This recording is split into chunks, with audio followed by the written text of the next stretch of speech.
নমস্কার। যতনা কলঙ্কা Forum for Development and Protection of Media Community প্রথম রাজ্য সম্মেলন।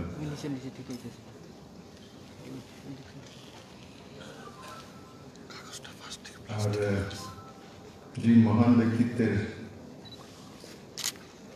নাম জুড়ে এই সম্মেলন করা হচ্ছে, রাজ্যের মহান পত্রকার এবং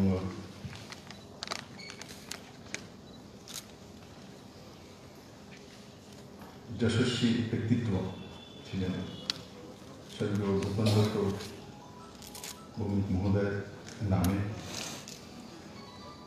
এই কার্যক্রম সমর্পিত। এই কার্যক্রমে উপস্থিত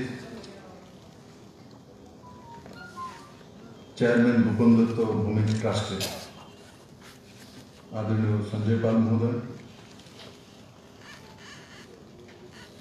শ্রী পরিতোষ বিশ্বাস, এডিটর জাগরণ পত্রিকা, Shri Sanjib Deb, editor North East Colour, Shri Pranab Sarkar, secretary Agartala press club, Shri Sebak Bhattacharya,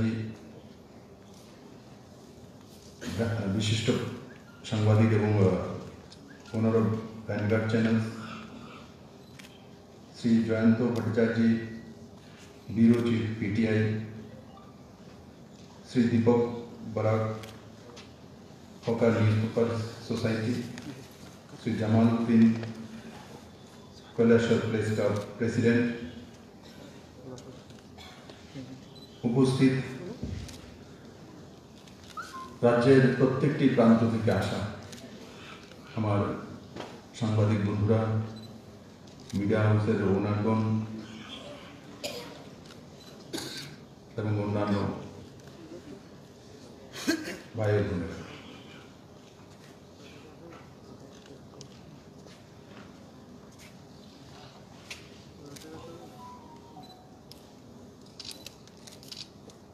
বন্ধুরা, রাজ্যের বিভিন্ন প্রান্তে আমি ঘুরি যাই। এখানে অনেক সাংবাদিক বন্ধু আছেন যে আমার সঙ্গে ব্যক্তিগত কোনো সময় কথা হয়েছে, বা এমন কিছু সাংবাদিক বন্ধু প্রায় এখানে রয়েছেন যাদের সঙ্গে হয়তো বা আমার কোনোদিন সামনাসামনি দেখাও হয়নি, অথচ দূর থেকে আপনারা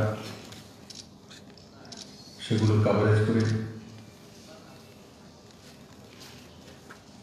শহরতলিতে পাঠানোর ব্যবস্থা করে। বন্ধুরা, সংবাদ মাধ্যম, ভারতীয় সংবাদ মাধ্যম, আমি কি বলছি, সংবাদ মাধ্যম আর ভারতীয় সংবাদ মাধ্যম।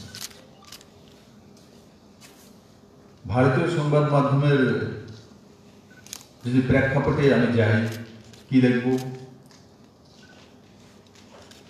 প্রখ্যাত সমাজসেবী রাজা রামমোহন রায়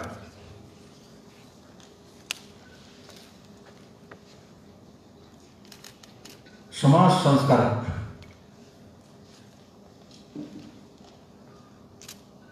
সতীদাহ প্রথা রোধ করা, সমাজকে জাগৃত করা, সমাজের মধ্যে ওপিনিয়ন তৈরি করা,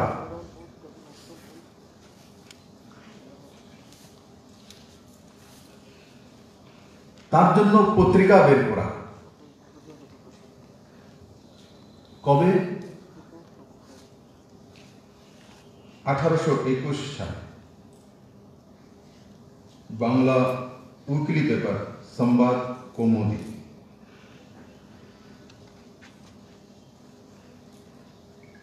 কিসের জন্য বের করেছেন? সতীদাহ প্রথা থেকে ভারতীয় মহিলাদের মুক্তি দেওয়ার জন্য।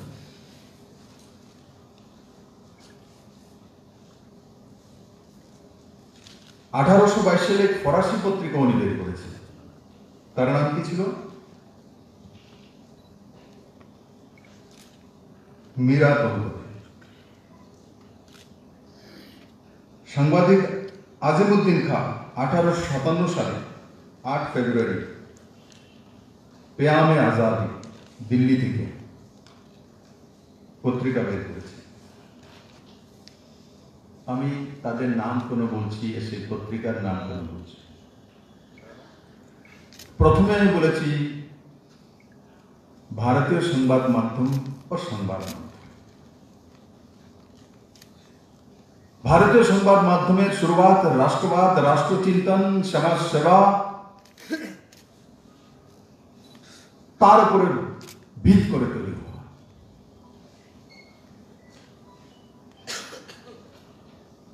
ইকোনমি তৈরি করার জন্য না। পরবর্তী সময় তার বিস্তার হয়েছে।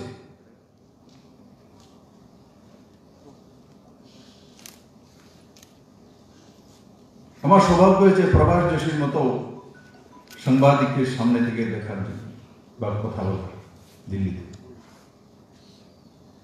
রামবহাদুর রায়কে সামনে থেকে দেখার সুযোগ হয়েছে, যাকে অটল বিহারী সরকার থাকতে যতটা আমি জানি রাজ্যসভার মেম্বার করার জন্য প্রস্তাব দেওয়া হয়েছিল, তো রামবহাদুর রায়জি রাজ্যসভার প্রস্তাব খারিজ করে দিয়েছে, আমি যাব না।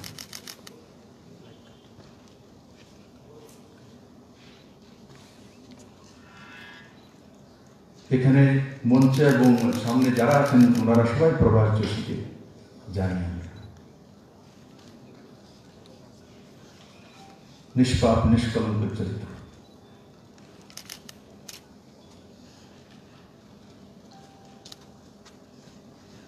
আজকে রাজা রামমোহন রায়ের সেই পত্রিকা, উইকলি পত্রিকা কিসের জন্য?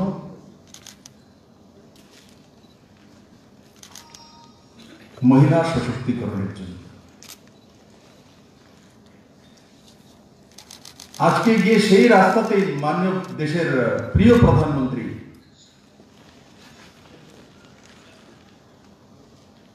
উনিও সমাজ সংস্কার, উনি শুধু রাজনীতিক নন, অ্যাডমিনিস্ট্রেটর নন, উনিও আধুনিক ভারতে 3 তালাকের পরিসমাপ্তি ঘটিয়েছে।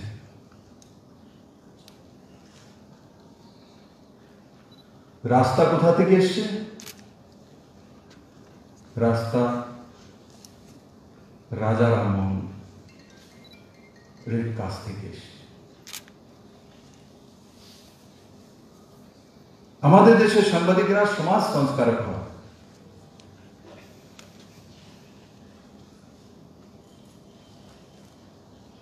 সামাজিক পরিবর্তন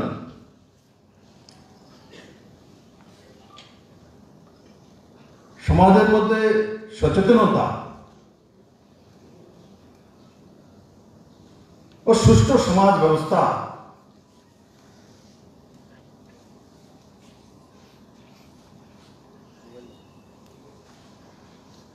তৈরি করতে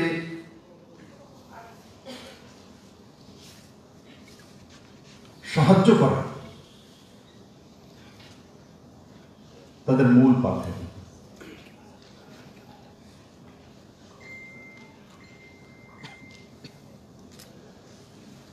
বন্ধুরা,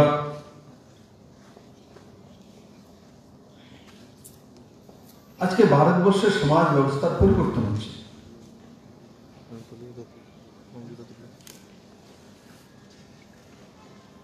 সত্তরের দশকে একটা জামানা ছিল পুরো দুনিয়ায় কি সমাজতন্ত্রের প্রভাব।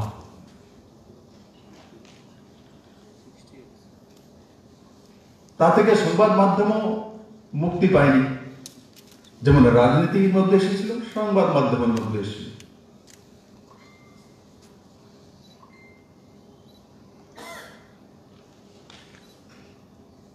আজকে 2020 সাল, 70-এর দশকে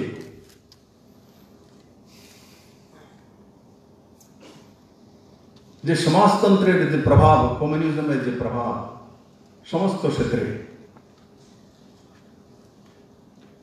আজকে কি পুরো দুনিয়াতে সেই সমাজতন্ত্রের প্রভাব বা প্রতিপত্তি আর বিস্তার আছে কি না। আজকে বিহার উত্তরপ্রদেশের মতো রাজ্যের মধ্যে ইলেকশন হয় তো জাত পাত পন্থ সেগুলো ছিল বিশেষ করে দু রাজ্যের রাজনীতি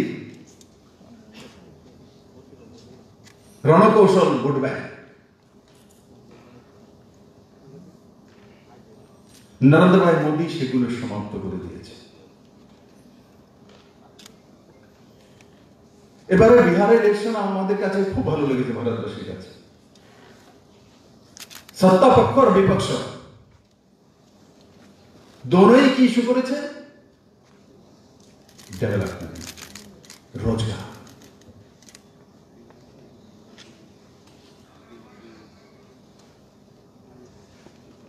এই সমাজ সুধার কে করেছে? কার কারণে হয়েছে? মাননীয় প্রধানমন্ত্রী নরেন্দ্র ভাই মোদীর কারণে হয়েছে।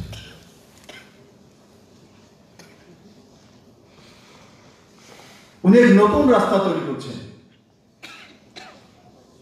তার মধ্যে গণতন্ত্রের যে 4টি স্তম্ভ রয়েছে তাকে শক্তিশালী করার জন্য তিনি কাজ করছেন।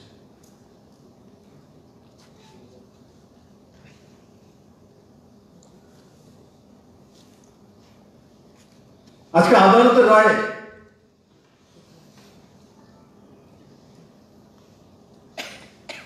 রাম মন্দিরের যে বিষয় ছিল তার সমাপ্তি হয়ে যায়।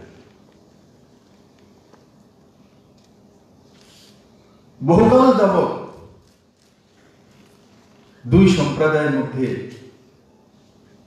লাখো লোকের প্রাণহানি,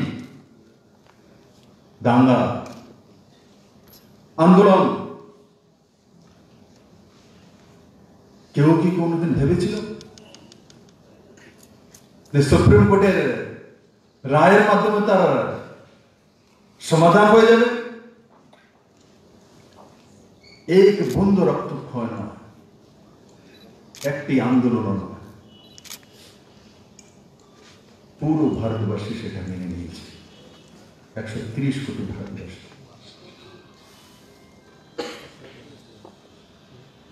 আগে কি ভারত সেই দিশাতে ছিল? যারা মঞ্চে আছে, যারা সামনে আছেন, আমার পত্রকার বন্ধুরা, কেউ কোনদিন কল্পনা করেছিলেন?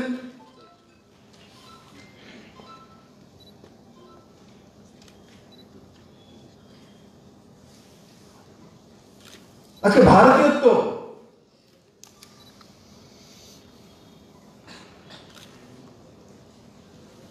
এক নতুন রূপ নিয়েছে, নতুন দিশা নিচ্ছে।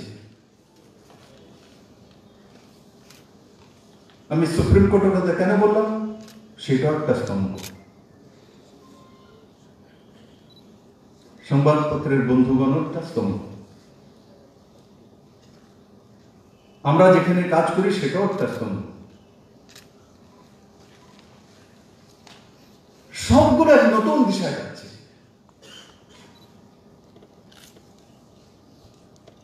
এই দিশাগুলো দিয়ে শুরুয়াত করেছিল, তার জন্য রাজা রামমোহনের নাম প্রথম বললাম।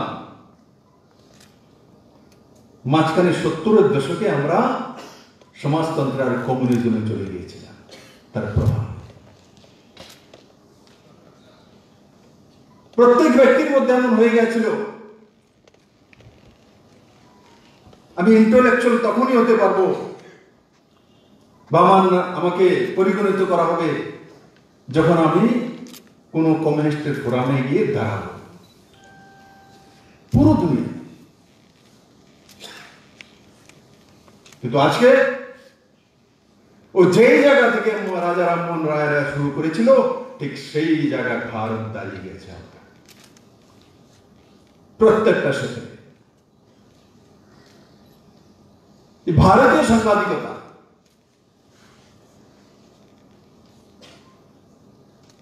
উদ্ধার করা সাংবাদিকতা নয়।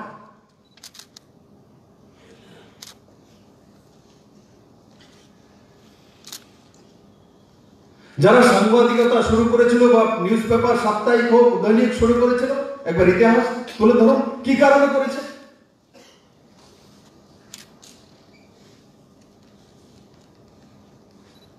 আজকে সাংবাদিকতার মধ্যে প্রফেশনালিজম এসেছে, এটা একটা রোজগারেরও মাধ্যম, বড় মাত্রায় রোজগার, এমপ্লয়মেন্ট ইন্ডাস্ট্রি।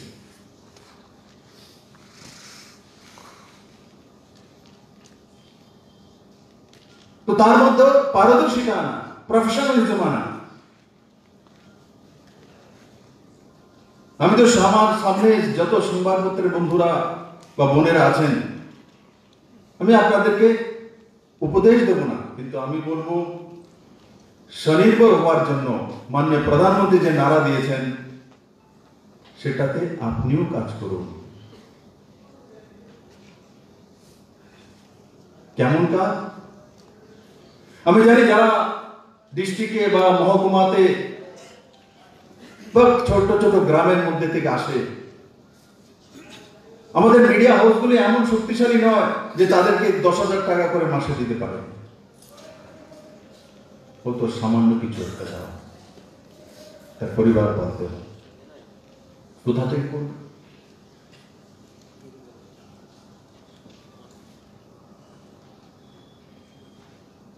এক 1,000 টাকা 2,000 টাকা কি পরিবার চলে? যখন মাননীয় প্রধানমন্ত্রী স্বনির্ভর ভারতের কথা বলছে, স্বনির্ভর পরিবারের কথা ত্রিপুরা সরকার বলছে, তো আমি আপনাদেরকে আগ্রহ করব, আপনাদের পরিবারেরও রোজগার হওয়া দরকার।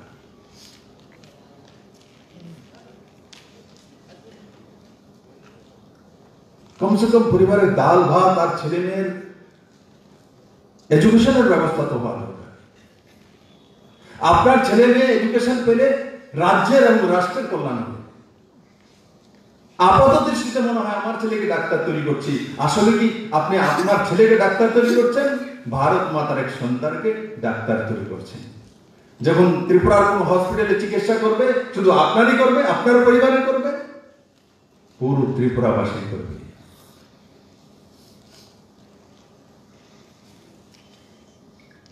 আপাত দৃষ্টিতে মনে হয় যে আমি আমার ছেলেকে সেই কোর্স করাচ্ছি, কিন্তু বৃহত্তর দৃষ্টিতে যখন আমরা কর্মক্ষেত্রে যাই তখন আমরা রাষ্ট্রের এবং রাজ্যের হয়ে যাই। এই ভাষাগুলো থেকে আমাদেরকে 70-এর দশক থেকে সরিয়ে দেওয়া হয়েছিল।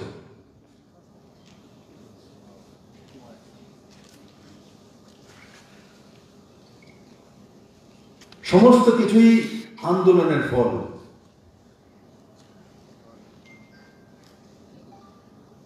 আন্দোলন না করলে কোনো পরিবর্তন হয় না। আজকে তো দেশে তেমন নয়। এই ভাষাগুলো কমিউনিজমের শেখানো।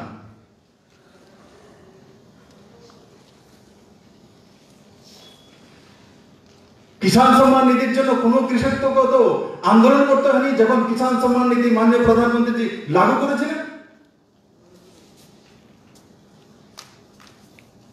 পুরো দেশব্যাপী কোন আন্দোলন হয়নি যে আমাদেরকে মাসে বৎসরিক 6,000 টাকা দিতে হবে, না এর সংগ্রাম চলবে।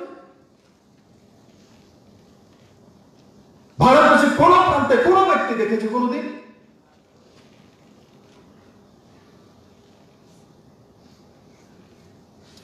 আজকে পারদর্শিতার যুগ।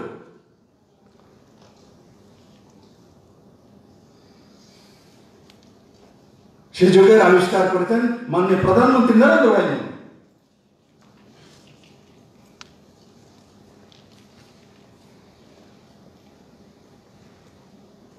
খেতমজুরের কথা যারা বলে স্লোগান দিচ্ছেন, আন্দোলন করেছিলেন, করেছে আমার ত্রিপুরা রাজ্যে কৃষকদের জন্য কোন একটা কাজ?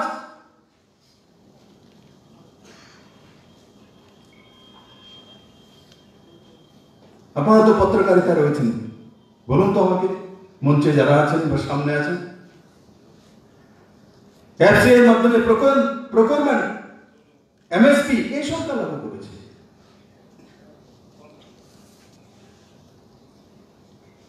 কিষাণ সম্মান নিধির মাধ্যমে 229 কোটি টাকা গরিব কৃষকের কাছে ডাইরেক্ট তার অ্যাকাউন্টে, কাউর আন্দোলন করতে হয়নি।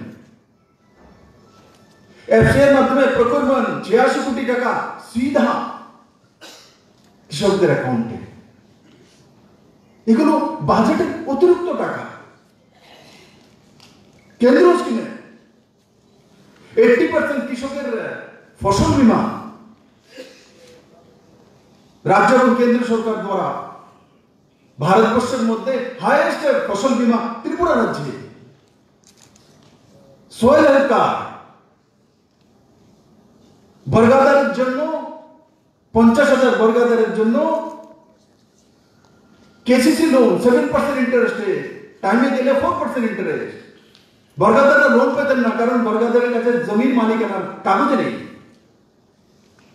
আগে আন্দোলন করিয়ে বলে দিতেন যে জমির তো মালিক নেই, আপনি পাবেন না। কিন্তু এই সরকার কিভাবে করলো, কিভাবে গ্রামীণ ব্যাংক তার ব্যবস্থা করছে, যেটা জাগরণ পত্রিকার বিশ্বাসবাবু বলছিলেন, ঠিক বলেছেন, প্রচার নেই। কিন্তু আমি আপনাকে একটা কথা বলবো, আমি আপনাদের আশীর্বাদ পাই, আগামী দিনও চাইব। আমি গ্রামে যাই, সভা থেকে বেরোনোর সময় 2-4 জন লোকের সঙ্গে কথা বলি। যখন বুড়িমা এসে আমাকে বলে আমার ভাতাটা আটকিয়ে দিয়েছে, যখন আমি ঘোষণা করে দিই আপনি পাবেন এরিয়ারের সঙ্গে, চোখে হাসি আসে। এবং যখন জিজ্ঞাসা করে কল্যাণপুরের ময়দানে যে কিষাণ সম্মান নিধির মাধ্যমে এই মাঠের মধ্যে কে কে পেয়েছেন 6,000 টাকা করে, তখন 1,500 লোক হাত তুলে দাঁড়ায়। মানুষ জানে, গ্রামবাসী জানে কে কতটা কি পেয়েছে। কিন্তু আপনি সঠিক বলেছেন, আইসিএ দপ্তরের মাধ্যমে যে প্রচার প্রসার করা, সেটা আমিও সন্তুষ্ট নই। কিন্তু একটা কথা মনে রাখবেন, এই সরকারটা 25 বছর টানা কমিউনিস্ট সরকারের পরে এসেছে। তার আগেও 10 বছর সরকার ছিল।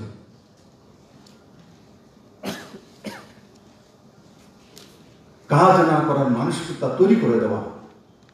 সরকারি চাকরি হয়ে গেছে মানে আপনার কোনো কাজ নেই। সরকারি চাকরি হয়ে গেছে মানে আপনার একটাই কাজ, পার্টি অফিসে যান, মিছিল মিটিং করেন। সেটাই তো ত্রিপুরাতে পরম্পরা তৈরি করা হয়েছে।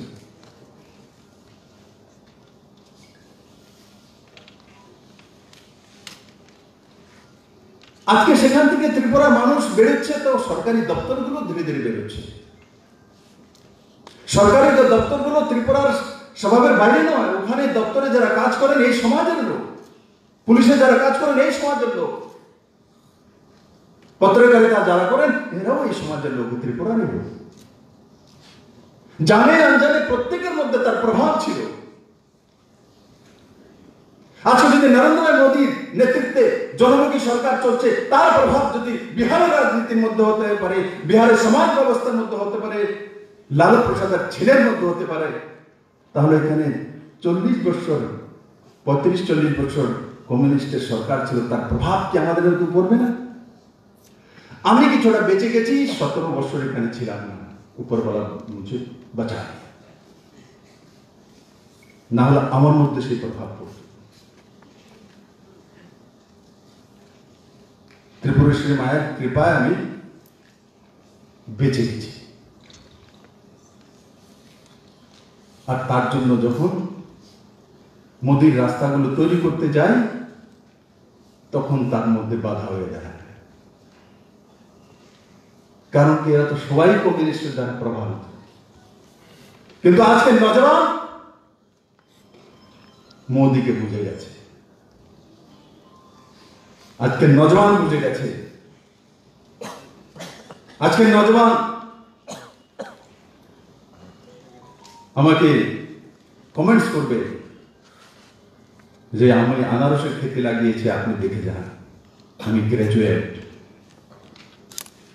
আমি বায়োফ্লাক্স করছি, আমি ইঞ্জিনিয়ার, 10,000 লিটারের ট্যাঙ্কে, আপনি জুলাই বারে আসুন, আমাকে দেখে যান। আজকে গ্রাজুয়েট ছেলে নতুন বাজারে ভিড়ের মাঝখান থেকে এসে আমাকে বলে, মুখ্যমন্ত্রী জি আপনি তো বলছেন স্বনির্ভর হওয়ার জন্য আমি জব ক্রিয়েটর হয়ে গেছি, আমি গ্যাজেট অফিসারের মতো রোজগার করি মাসে।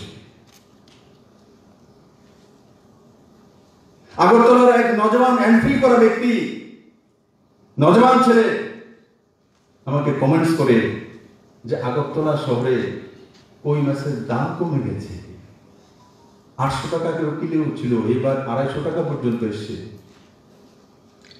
কিসের কারণে হচ্ছে? বায়োফ্লাক্স এর মাধ্যমে চাষ করার কারণে হচ্ছে।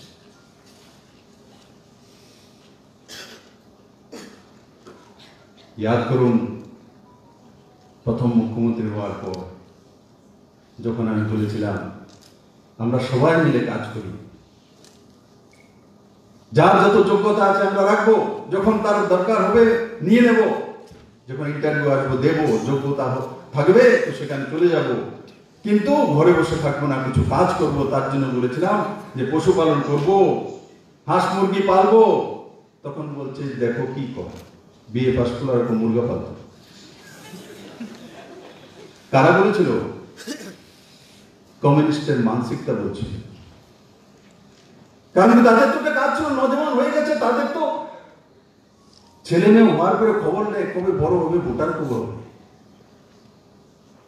আর কবে লাইনে যাবে। যতক্ষণ পর্যন্ত ছেলে কোনো বাড়িতে ছেলে মেয়ে দেখে নিয়ে যে লাইনে না গিয়েছে ততক্ষণ পর্যন্ত তার মা বাবার পেছনে লাগে। বিএ পাস করেছে যদি তৎকালীন নেতৃত্বের কাছে যেত, আমার ছেলেটা মেয়েটা এমএ করেছে, ভালো হয়েছে, পার্টি বসে পাঠান। কি করতে? একটু কাজ শিখো। 2 বছর, 3 বছর, 4 বছর, 5 বছর লাইনে ঘুরতে ঘুরতে ঘুরতে, প্রাইভেট টিউশন করতে করতে চুল পাকার সময়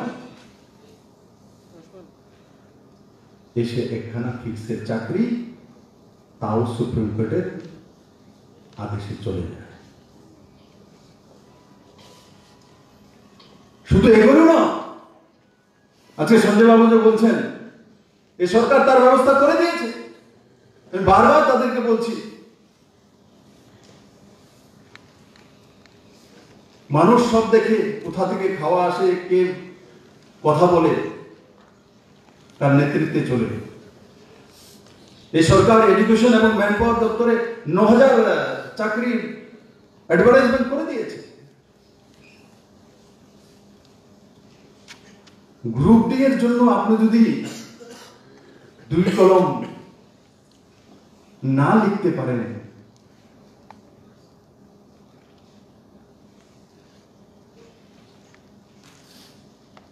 আর বলবেন সরকার এমনিতে এনে অফার দিয়ে দেবে, কোন জায়গাতে আছে, কোন দুনিয়াতে আছে, কোন রাজ্যতে আছে?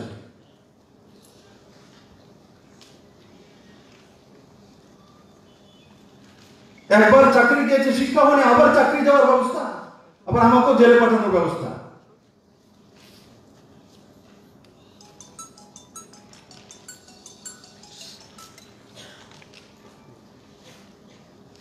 আমি বারবার তাদেরকে বলছি যে সরকার যে ব্যবস্থাটা করে দিয়েছে তার মধ্যে ঝাঁপিয়ে পড়ুন, নিজের অধিকার পেয়ে যাবে, সেটাই রাস্তা।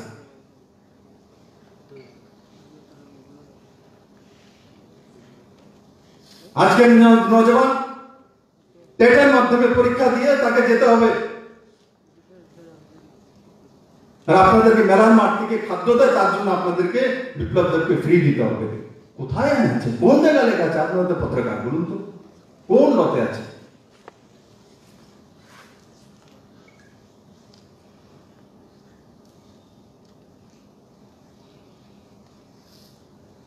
যা যা করার সরকার সবকিছু করে দিয়েছে। সুপ্রিম কোর্টে মানবিক দৃষ্টিতে দেখার জন্য আমরা হলফনামা করেছি, সুপ্রিম কোর্ট নাকচ করে দিয়েছে।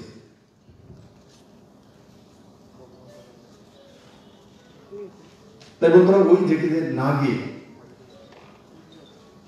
আমি আপনাদের পরিবারের কাছে যেতে চাই। আপনার ঘরে ছেলে আছে, মেয়ে আছে বা ভাই আছে, স্বনির্ভর করার জন্য এসসি, এসটি, ওবিসি, মাইনরিটি, তার মধ্যে সাবসাইডাইজড লোন আছে। আমি প্রণব বাবুকে বলবো, দেখুন কোন কোন পরিবারগুলো দুর্বল আছে, তার মধ্যে কাকে স্বরাজগারী করা যায়। বাবা পত্রিকারিতা করছে, যদি ছেলেকে কিছু একটা করে দেওয়া যেতে পারে, এটা সাবসাইডাইজ লোন দিয়ে কোন একটা রোজগারের ব্যবস্থা, তবেই গিয়ে পারদর্শী পত্রিকারিতা আসবে, না হলে বড় নির্ভরশীল পত্রিকা চলে আসবে। তখন স্বাধীনভাবে জনতার মত প্রকাশ হয়ে আসবে।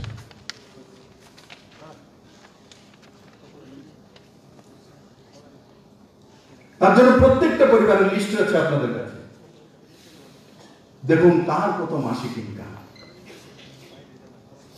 এই পরিবারের মধ্যে কাকে কি সাহায্য করতে গেলে সেই পরিবারটা স্বনির্ভর থাকতে পারে, ও রাষ্ট্র চিন্তন করতে পারবে, রাষ্ট্র এবং রাজ্যের কল্যাণের জন্য, মানুষের জন্য লিখতে পারবে, মানুষের জন্য নিউজ কালেকশন করতে পারবে। আমি বললেই জ্ঞান দিতে হবে না,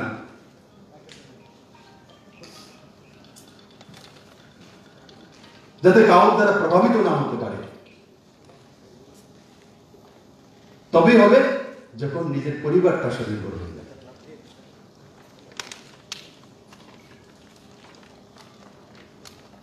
বন্ধুরা, কিছুদিন আগে প্রেস ক্লাবের সেক্রেটারি একটা পত্রচারিতা আমার সঙ্গে করেছিলেন, যে আপনি তো জ্যাকেট দিয়েছেন সারা ত্রিপুরা রাজ্যে, আরো 222টা দেওয়া হয়েছে, আরো 300 চেয়েছে, দিয়ে দেবো। ওরা আরেকটা ইন্স্যুরেন্স চাইছিল স্বাস্থ্য হেলথের জন্য, আয়ুষ্মান ত্রিপুরার মাধ্যমেও সেই ইন্স্যুরেন্সের ব্যবস্থা সরকার করে দেবে।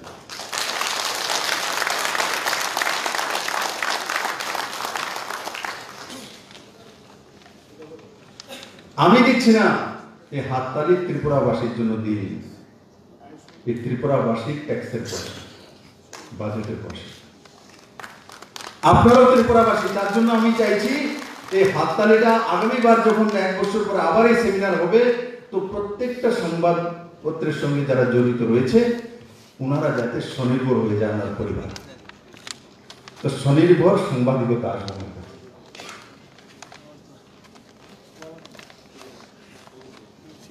নিজের পরিবারকে আগে এস্টাবলিশ করুন, তারপর আপনার পার্শ্ববর্তী।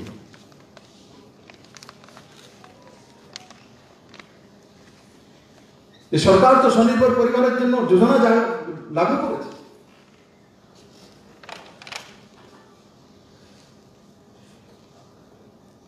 আজকে কই সেই কমিউনিজম বা মানসিকতা সম্পন্ন সেই বুদ্ধিজীবীরা? কেন জোলাবাড়ি গিয়ে আমার সেই ইঞ্জিনিয়ার ছেলেকে জিজ্ঞাসা করো না তুমি মাছের চাষ কেন করো? হিম্মত আছে যাওয়ার জন্য? বলুন তো, ওই সময় যারা যারা বলেছিল একটা ফোন করে আপনারাই বলুন তো, জান না গিয়ে দেখুন ইঞ্জিনিয়ারকে জিজ্ঞাসা করুন তুমি মাছের চাষ কেন করো? তোমার হাতে তো মাছের গন্ধ চলে আসবে।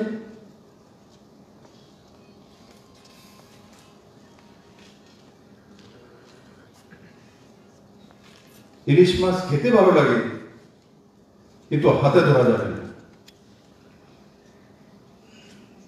কারণ আমি গ্রাজুয়েট হয়ে গেছে, আমি ইঞ্জিনিয়ার হয়ে গেছি।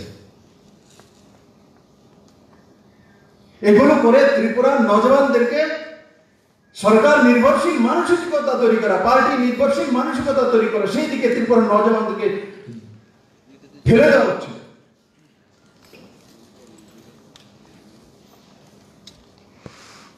আমি সমস্ত সংবাদপত্রের মাধ্যমের পত্রকারদের, সাংবাদিক ভাইদেরকে বলতে চাই, আপনারা 33টা ডিপার্টমেন্ট আছে ত্রিপুরা সরকারের, এই ডিপার্টমেন্টে এই সরকার আসার পর কোন কারণে ডাউন হয়েছে আমাকে দেখিয়ে। সমস্ত ডিপার্টমেন্টের মধ্যে অ্যাচিভমেন্ট এসেছে, প্রত্যেকটা ডিপার্টমেন্ট। যে বড় বড় মূল ডিপার্টমেন্ট, এডুকেশন, সবচেয়ে বেশি চাকরিজীবী মানুষ তার মধ্যে।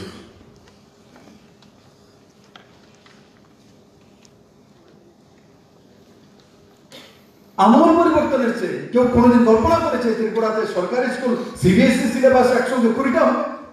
কোন সাংবাদিক আছে আমাকে বলুন তো, আপনি তো সবচেয়ে বুঝুন। ত্রিপুরাতে 20টা সিবিএসই স্কুল সরকারি একসঙ্গে হয়ে যাবে? কোন সাংবাদিকতার বা সংবাদপত্রের মধ্যে যারা রয়েছেন আমাকে দিল খুলে বলুন বলে আমি কল্পনা করেছিলাম যে একসঙ্গে 20টা হবে। জয়ন্তবাবু কল্পনা করেছিলেন? পুরো ত্রিপুরার পরিবর্তন হয়েছে। এনসিইআরটি সিলেবাস একসঙ্গে লাগু করে দেওয়া হবে। এইচআরডি ডিপার্টমেন্ট সেন্ট্রালও বিশ্বাস করতে পারছে না যে এই কম সময়ের মধ্যে ত্রিপুরাটা কিভাবে করেছে। টিম পাঠিয়েছে।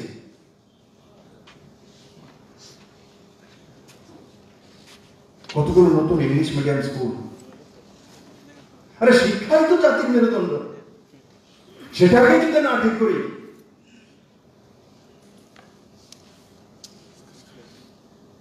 রতন বাবুর নামে দেখিয়ে দেখো গাছের উপরে বসে টিচার পড়াতে,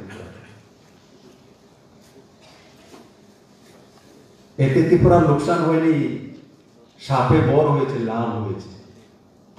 ন্যাশনাল মিডিয়াতে দেখো ত্রিপুরাতে শিক্ষা ব্যবস্থা চলছে সোশ্যাল ডিস্টেন্সিং মেনটেন করে। গাছের কিছু ইউনিভার্সিটি আছে ভারতবর্ষে,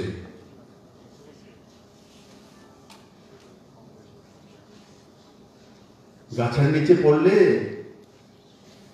বিদ্বান হবে না, তাহলে বিশ্বভারতী কি?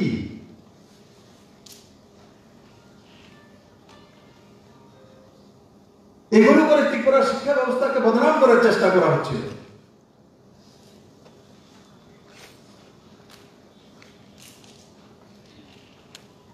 এই সরকার আসার পর পাশের হারও বেড়েছে, ট্যালেন্টের হারও বেড়েছে। দক্ষিণে আমি খুব খুশি, একসঙ্গে 9টা মেয়ে, সবগুলো মেয়ে, 9টা মেয়ে স্ট্যান্ড করেছে 12th এবং 10th। রেকর্ড এটা ত্রিপুরার।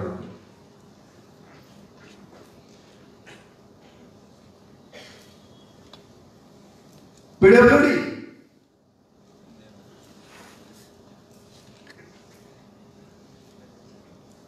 হাইয়েস্ট কাজ হচ্ছে।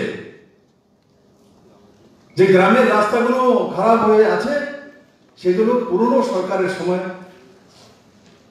পিউসিকে দেওয়া হয়েছিল, তার 80% বিল দিয়ে দেওয়া হয়েছিল, তার প্রবলেম চলছে, কিন্তু সেগুলো আমরা একটু টেক ওভার করছি। पीडब्ल्यूडी और एनएचआईडीसीएल मिले त्रिपुराते और रेलवे ये ट्रांसपोर्ट दफ्तर पुरो आगामी 5 থেকে 6 বছরে ত্রিপুরাতে 30,000 কোটি টাকা ইনভেস্ট হতে চলেছে। 30,000 কোটি টাকা শুধু এই দুইটা ডিপার্টমেন্টে। ত্রিপুরার বাজেট কত টোটাল এবার? 20,000 কোটির কাছাকাছি। দুই দপ্তরে ইনভেস্ট হবে 30,000 কোটি টাকা। কল্পনা করতে পারি আমরা? মৈত্রী সেতু কমপ্লিট হওয়ার পর ইন্ডাস্ট্রি এন্ড কমার্স ডিপার্টমেন্ট সাউথে সাপ্রমে 4 কিলোমিটারের মধ্যে যে লজিস্টিক হাব ইকোনমিক জোন তৈরি হচ্ছে আইসিপি,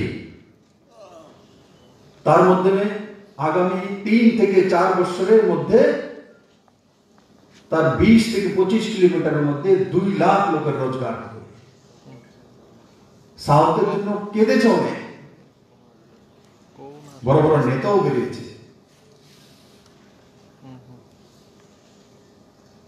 আজকে সাউথ ত্রিপুরার নয়, নর্থ ইস্টের অন্নদাতা হয়ে দাঁড়াচ্ছে। কালকে নর্থ ইস্ট ফেস্টিভ্যাল ছিল, আসামের মুখ্যমন্ত্রী ছিলেন।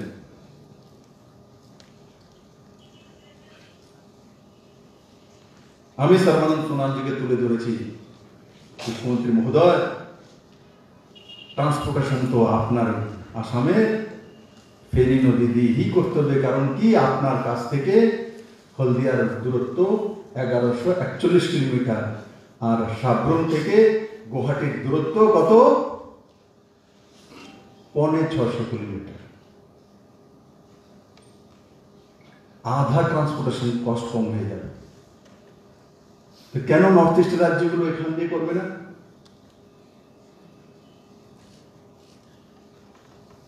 1947 আগে নর্থ ইস্টের জিডিপি রেট ছিল 23%। তার কারণ এই চট্টগ্রাম বন্দরগাহ। কিন্তু দেশ স্বাধীন হওয়ার পর যখন বাংলাদেশ তখন পাকিস্তান হয়ে গেল, তারপর নর্থ ইস্টের জন্য জলপথ বন্ধ হয়ে গেল। এরপর একটাই রাস্তা, Assam Agartala road, life line.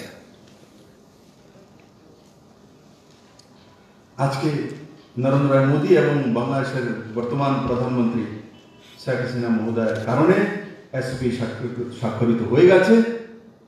মৈত্রী সেতু কমপ্লিট হওয়ার পর চিটাগাং বন্দরগাহ আবার নর্থ ইস্টের জন্য খুলে গেছে। বন্ধুরা, ত্রিপুরা আমূল পরিবর্তন হয়ে যাচ্ছে। প্রত্যেকটি ডিপার্টমেন্টে সেই অ্যাচিভমেন্ট রয়েছে।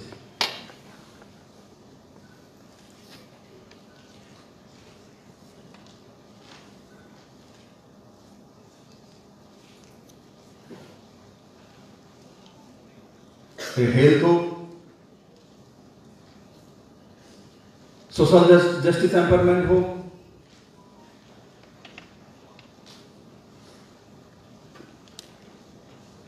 खाद्य दफ्तर,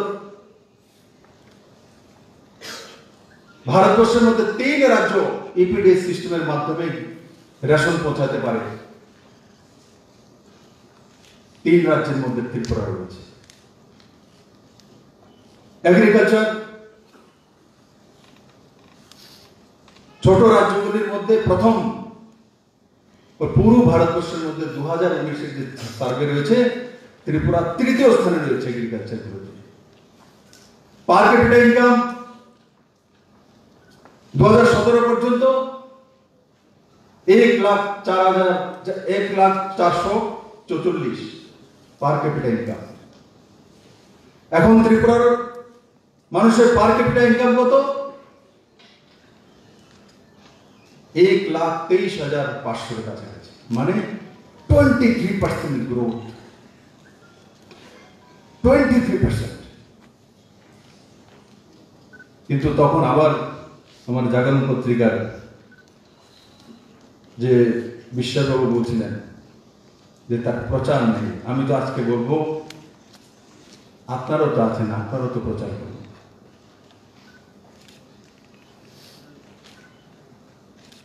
আমি এই কথাগুলো প্রথম বলেছি এমন নয়, বারবার বলছি।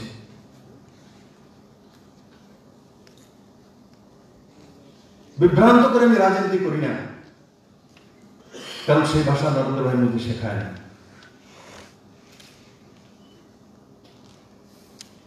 মানুষের কল্যাণের মাধ্যমে সোসাইটি ডেভেলপমেন্ট,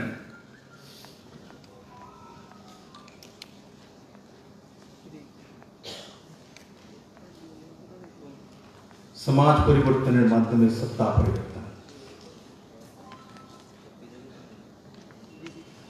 সেই দিশাতে সরকার কাজ করে। তাই বন্ধুরা, আমি শুনছিলাম প্রণব বাবু বিস্তারিত বলছিল এই সরকার কি দিচ্ছে, কি হচ্ছে। সঞ্জয় বাবু বলছিলেন যে রেট কোথায় পার কলমে পৌঁছে গেছে। সেগুলো একা হয় না, সামূহিক আলোচনার মাধ্যমে হয়, তাতে আপনাদেরও ভাগিদারি রয়েছে। 4 স্তম্ভ মিলেই সরকার চালাতে হয়। সামনে মুখ্যমন্ত্রী থাকে, তার ক্যাবিনেট থাকে, রাজ্যের প্রকৃত উন্নয়ন এবং গতি তখনই থাকে যখন সবগুলো স্তম্ভ মিলে কাজ করে, রাজ্য হিতে, রাষ্ট্র হিতে, এক মানসিকতা নেই।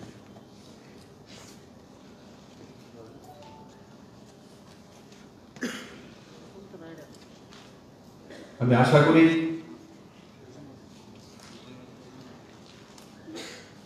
দেশ জুড়ে যে স্বনির্ভর ভারতের যে স্লোগান আদরণীয় প্রধানমন্ত্রী তুলেছেন, আমাদের সংবাদপত্রের যে হাউসগুলো আছে এগুলোকেও স্বনির্ভর করে তুলতে হবে। তার জন্য যা যা করার আমরা সবাই মিলে সেই দিশাতে কাজ করব।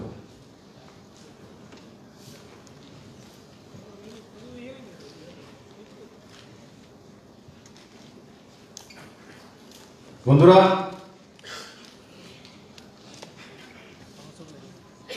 আমি কারোর আলোচনা সমালোচনা করতে চাই না,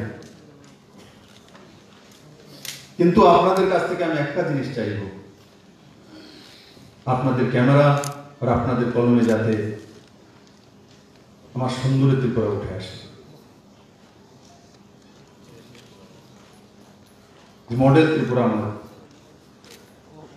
সেটা যাতে আপনার কলমের মাঝখানে থাকে, আপনার ক্যামেরার মাঝখানে থাকে। শ্রেষ্ঠ ত্রিপুরা আপনারও হবে। চিটাগাং বন্দর দিয়ে যখন বিজনেস শুরু হবে, 2000 কোটি টাকার কমসে কম বিজনেস শুরু হবে, তখন তার ভাগিদারি সমস্ত ত্রিপুরাবাসী পাবে। কারণ গভর্নমেন্ট বড় মাত্রায় ট্যাক্স পাবে, সেই ট্যাক্স দিয়ে জনসুবিধাগুলি আবার তৈরি করা হবে।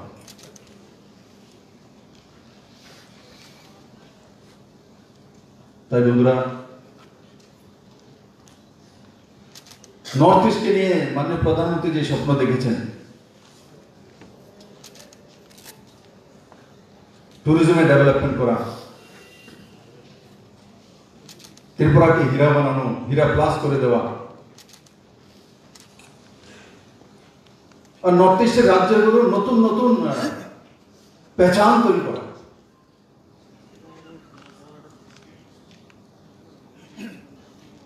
আজকে নতুন সরকার আসার পরে একটা জিনিস তো হয়েছে আমার ত্রিপুরাবাসী, এখন বাইরে গেলে আমার বাড়ি ত্রিপুরা বললে বলতে হয় না যেটা শিলচরের কাছে, কেউ আর দ্বিতীয়বার জিজ্ঞাসা করে না ত্রিপুরাটা কোথায় আছে। আমি বহুকাল ত্রিপুরার বাইরে ছিলাম, যখনই বলতাম আমি ত্রিপুরার আমার বাড়ি, বলে দেশ ত্রিপুরা কোথায়, তো বলতো হতো শিলচরের কাছে, গুয়াহাটি থেকে এত কিলোমিটার দূরে, কত কিছু বলতো, ভূগোল, ইতিহাস। আজকে 2.5 বছরে মানুষ ত্রিপুরাকে জেনে গেছে। কেন? কিসের জন্য জেনে গেছে? বিপ্লব দেব লম্বা তার জন্য?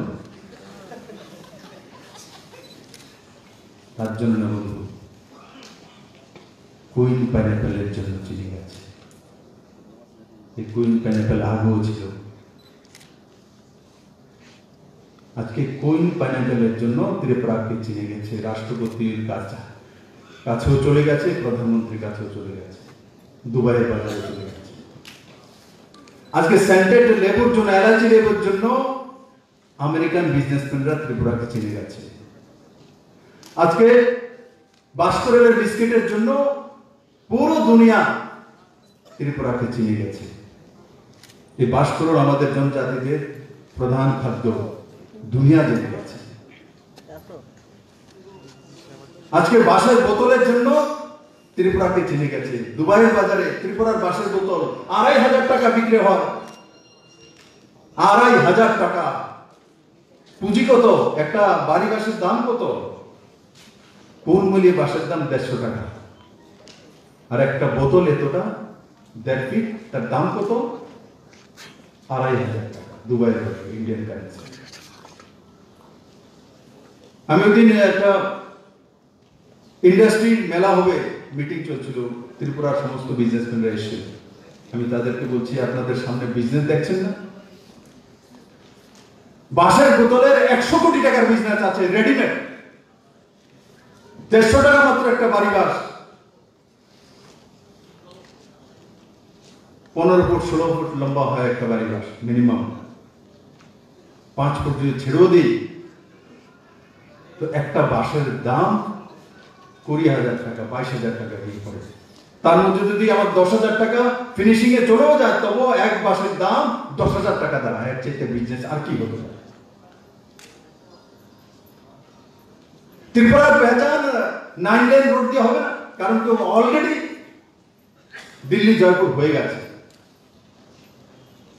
এক্সপ্রেস হাইওয়ে তৈরি করে ত্রিপুরার পেহচান করতে পারবো না আমি, কারণ কি যমুনা এক্সপ্রেস হাইওয়ে অলরেডি আছে। ত্রিপুরার পেহচান যদি দুনিয়ার সামনে কেউ দিতে পারে তো বাঁশের বোতল দিতে পারে, কারণ কি প্রধানমন্ত্রী হাতে তুলে বলছেন ত্রিপুরার বাঁশের তৈরি সেই বোতল দুনিয়ার সামনে তুলে। তো বাঁশের বোতলের যদি বিজনেস করি তো ত্রিপুরার সেই বিজনেসম্যানকে দুনিয়া চিনবে, দুনিয়া চিনবে। ত্রিপুরার পেহচান বাঁশের বোতল দিয়ে হবে, বাঁশকরণ দিয়ে হবে, কোইপা লেভেল দিয়ে হবে, সেন্টেড লেভেল দিয়ে হবে। আজকে ত্রিপুরা সেই দিশাতে চলছে বন্ধু। তার জন্য আপনাদেরকে আমি বলবো যে আপনাদের কলমে আপনাদের ক্যামেরা সেগুলো যাতে উঠে আসে। ওই দিন আমি রাজনগরে যাওয়ার পর যে আনন্দ বাগানে গেলাম, গুরু ভদ্রলোক বলছে যে আমি এক থোপে 30 থেকে 35,000 টাকা বিরিয়ানি বাজারে বিক্রি করেছি কুইন পাইনাপেল।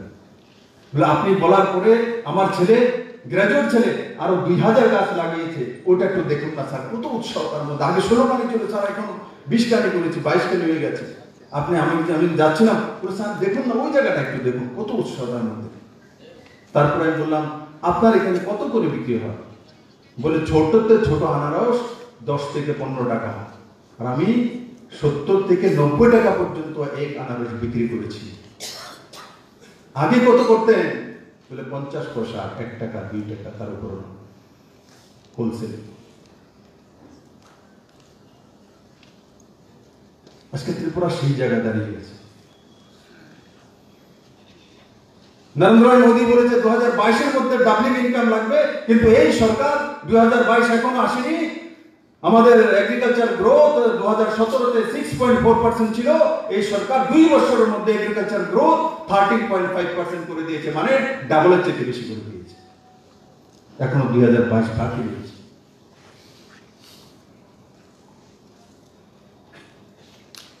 সেগুলো ত্রিপুরা পেহচান। আমরা ত্রিপুরাতে হাই রাইজ বিল্ডিং তৈরি করবো, আগরতলাতে 15 Manjila 14 Manjila light house, 2,500 flat তৈরি হচ্ছে, আইডিয়া হবে। এগুলো ত্রিপুরার পরিচয় দিতে পারবে না, কারণ কি এখানে 14 মঞ্জিলা বিল্ডিং, দিল্লি মুম্বাইতে কত মঞ্জিলা আছে? তো কোথায় ত্রিপুরা কম্পিটিশন করবে? কিন্তু দরকার আছে, সেগুলো আমরা করবো আমাদের সোসাইটিকে ডেভেলপ করার জন্য, টাউনশিপকে ডেভেলপ করার জন্য। এডিবির মাধ্যমে গত 2 দিন আগে 1600 কোটি টাকা আর 500 কোটি টাকা 2100 কোটি টাকা স্যাংশন। কিসের জন্য? আরবান বডিগুলোকে ডেভেলপ করার জন্য। আরবান বডিগুলোর জন্য এই 20টা যে আরবান বডি আছে ত্রিপুরাতে, তার ডেভেলপমেন্টের জন্য 2100 কোটি টাকা স্যাংশন এই রাজ্যে। 72 থেকে নিয়ে এই পর্যন্ত 2100 কোটি টাকার কোনো স্যাংশন নেই, সবগুলো কোন মিলে। আপনারা অঙ্ক গণিত করে নেবেন মিলিয়ে, তারপর আমাকে বলবেন বলে আপনি যেটা বলেছেন সঠিক বলেছেন না ব্যাঠিক বলেছেন। তাই বন্ধুরা, সকাল 11টা থেকে আপনারা এসছেন, আমি জানি আপনাদের খিদে লেগেছে।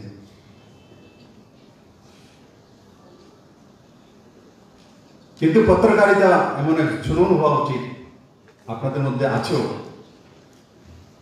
সাংবাদিকতার খিদে লাগে না, জুনুন থাকতে হবে। সাংবাদিকতার খিদে লাগে না, আমাকে মাঝে মাঝে বলে আপনি এত টাকা সম্ভব এতটা, আমি বলি না, কিন্তু এই যে সিস্টেমটা আমার মধ্যে ডেভেলপ হয়েছে এটা পত্রিকাদের কাছ থেকে দেখে, যতক্ষণ পর্যন্ত সেই নিউজ কভার না করে তার পেছনে পেছনে ঘুরতে থাকে, সে রাত্রে 2টা হোক 3টা হোক 4টা হোক, দিন রাত কিছু চিন্তা করে না, কেউ আক্রমণ করবে, কেউ কিছু করবে, কেউ মারবে, কোনো চিন্তা নেই, সেই কাজ করতে হবে। সেই জন্য তো আমি আপনাদের কাছ থেকে শিখেছি আজকে বলে।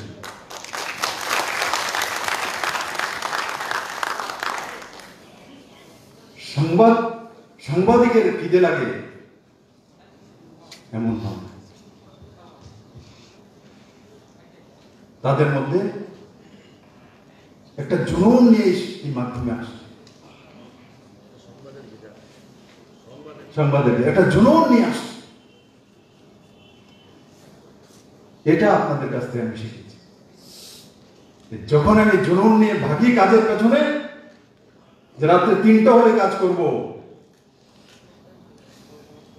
গ্যাসের লাইন বুদ্ধচন্দ্র নগরে বন্ধ করে দিয়েছে, তো অফিসারদের বলি রাত্র 12টার মধ্যে আজকে চালু করতে হবে, রাত্রে 12টা পারেনি, ভোর 4টার মধ্যে লাগু করেছে।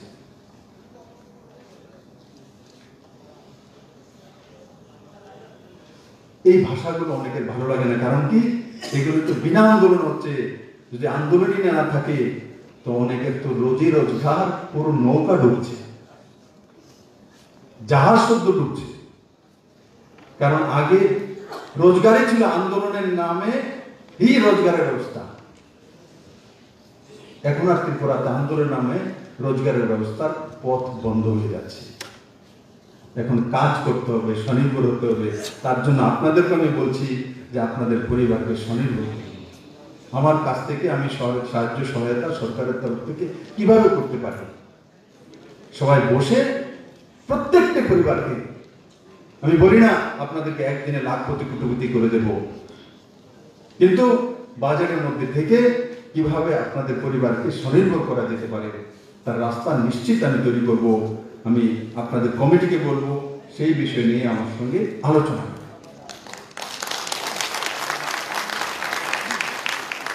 তাই বন্ধুরা, আমি আশা করব আজকের দিনের যে সেমিনার তার নিশ্চিত সার্থকতা আসবে। আগামী 1 বছর পরে যখন আমাকে যদি প্রণববাবুরা ডাকে তাহলে আসবো, তো আমি আপনাদেরকে প্রত্যেকের পরিবারের সম্বন্ধে জানতে চাইব, যে আপনার পরিবারের ছেলে মেয়ে কি, মা কি করে, বাবা কি করে, রোজগার কত, পরিবর্তন হয়েছে কি, যেটা আমি আজকে বললাম সেটা লাগু হয়েছে কি আপনার পরিবারের জন্য, সেই বিষয়ে কথা বলবো। এক পারস্পরিক হৃদ্যতা তৈরি করতে হয়, পারিবারিক সম্পর্ক তৈরি করতে হয়। ভারতবর্ষ আমরা জয়েন্ট ফ্যামিলিতে বিশ্বাস করি, আর দেশের বাড়িতে তো আমরা জ্ঞাতি গোষ্ঠী মিলে এক গ্রামের মধ্যে থাকি। আমরা সেই ভারতবাসী, আমরা কেউ রাশিয়া থেকে আসিনি, চীন থেকে আসিনি, কেউ আসছে রাশিয়া থেকে, চীন থেকে, কেউ রাশিয়া চীন থেকে আসেনি। নাহলে তামিলনাড়ু থেকে এসছি, না হলে জম্মু কাশ্মীর থেকে, না হলে নর্থ ইস্ট থেকে, না হলে মধ্য ভারত থেকে।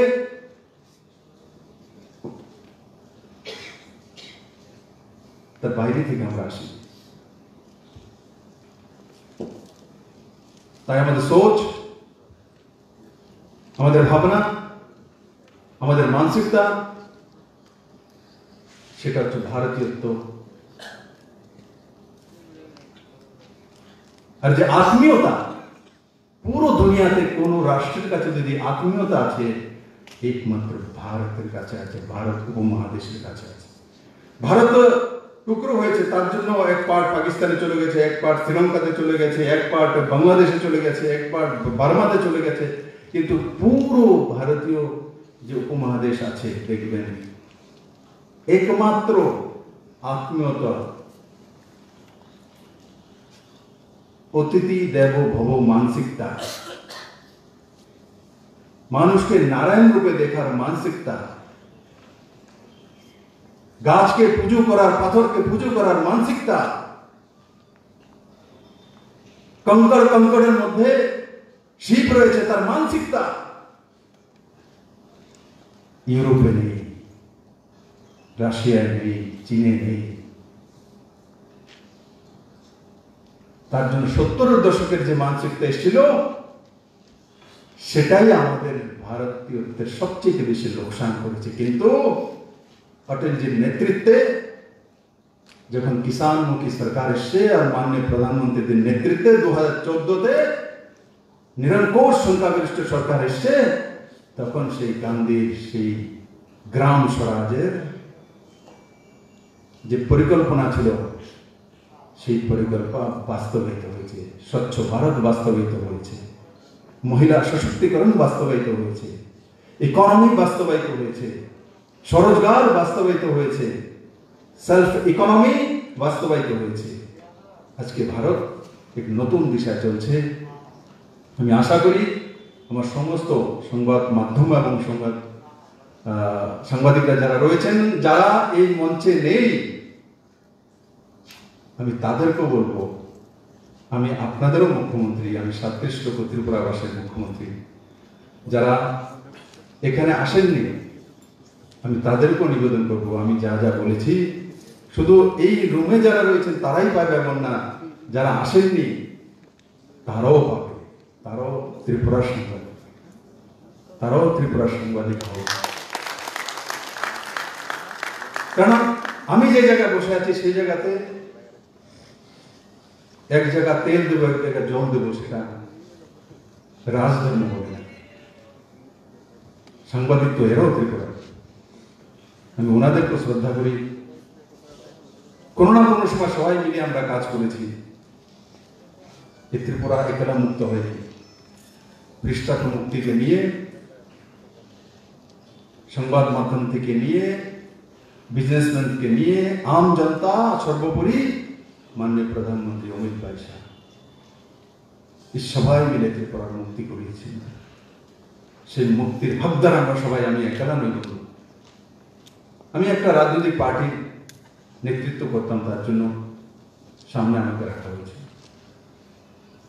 আপনারা সবাই তার ভাগিদার। সর্বশ্রেষ্ঠ ত্রিপুরা নির্মাণের আপনারা সবাই সেনানী, আমিও তার মধ্যে একজন। দায়িত্ব দেওয়া হচ্ছে, তার জন্য কাজ করছি। আমি আশা করি ত্রিপুরার সমস্ত সংবাদপত্রের মাধ্যমগুলো একত্রিত হয়ে এক মানসিকতা নিয়ে কাজ করবে এবং সর্বশ্রেষ্ঠ সংবাদ মাধ্যম ত্রিপুরার মধ্যে তৈরি করবে। সবাইকে অনেক অনেক ধন্যবাদ। জয় হিন্দ। ধন্যবাদ মাননীয় মুখ্যমন্ত্রী শ্রী বিপ্লব কুমার দেব মহাশয়কে ওনার এই বহু মূল্যবান বক্তব্যের জন্য। আমরা কৃতজ্ঞ, আমরা ধন্য যে ব্যস্ততার মধ্যেও আমাদের ডাকে সাড়া দিয়ে এফডি পিএমসির এই প্রথম রাজ্য সম্মেলনে এসে উপস্থিত হয়েছেন রাজ্যের মাননীয় শিক্ষা ও আইনমন্ত্রী শ্রী